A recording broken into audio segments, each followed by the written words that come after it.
आज का टॉपिक है importance of principles of management.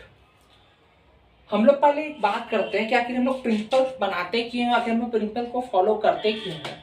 तो कभी कभी ऐसा होता है कि हम देखते हैं कि आखिर एक व्यक्ति कोई इतना बढ़िया काम किया और दूसरा भी सेम काम किया, लेकिन क्या होता है वहां पे कि उसके रिजल्ट में डिफरेंट होता है किससे, जो दूसरा व्यक्ति काम किया।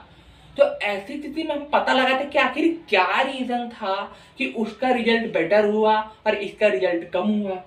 तो ऐसे ही हम लोग प्रिंसिपल का डेवलपमेंट करते हैं कि आखिर वो कौन सा सिद्धांत को फॉलो किया कि आखिर उसका बिजनेस बहुत बड़ा हुआ। आगे बढ़ते हैं हम लोग। आज पढ़ेंगे हम लोग importance of principles of management. क्या है भाई इंपॉर्टेंस? तो सबसे पहला इंपॉर्टेंस है आपका providing manager with useful insight.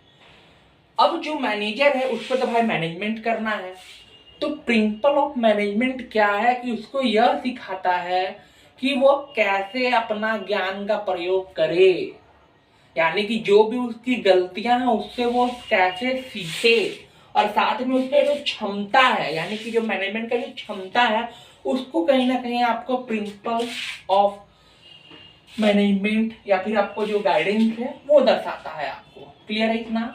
दूसरा आपका ऑप्टिमम यूटिलाइजेशन ऑफ रिसोर्सेज। अब यानी क्या है कि मैनेजमेंट तो हम कर रहे हैं, प्रिंसिपल हमको बताता है कि कैसे आप ज्यादा से ज्यादा रिसोर्सेज का इस्तेमाल कर सकते हो विथ इन टाइम। आप प्लान बना के आप सिस्टमैटिक तरीके से तभी ना आप ज्यादा यूज कर सकते हो। अब ऐसा नहीं कि आप काम कर रहे हो और आप ज्यादा ज्यादा उसका जो रिसोर्सेज आप उसका यूज ही नहीं कर पाए, तो कहीं ना कहीं आपका फेल हो जाएगा वो मैनेजमेंट। तो इसीलिए कहता है आपका principle of management second point में कि ऑप्टिमम यूटिलाइजेशन ऑफ रिसोर्सेज। अगर प्लान बना हुआ है सिस्टमैटिक तरीके से तो आप जरूर ज्यादा से ज्यादा उपयोग कर पाओगे। तीसरा है साइंटिफिक डिसीजन। अब यहाँ पे क्या है कि मैनेजर जो है उसको हर्डिंग बहुत तरह के डिसीजन लेने पड़ते हैं, सही डिसीजन, गलत डिसीजन, तरह तरह के डिसीजन लेने पड़ते हैं। तो ऐसी स्थिति में क्या होता है कि उसको साइंटिफिक यानी कि वैज्ञानिक एक तरीके से सोचने में मदद करता है। कौन? Principles of management. क्योंकि जिसको प्रिंसिपल का जानकारी होगा वो एक वैज्ञानिक विधि तरीके से सोचेगा। एंड आगे मीटिंग चेंजेस इफेक्टिव इन्वायरमेंट।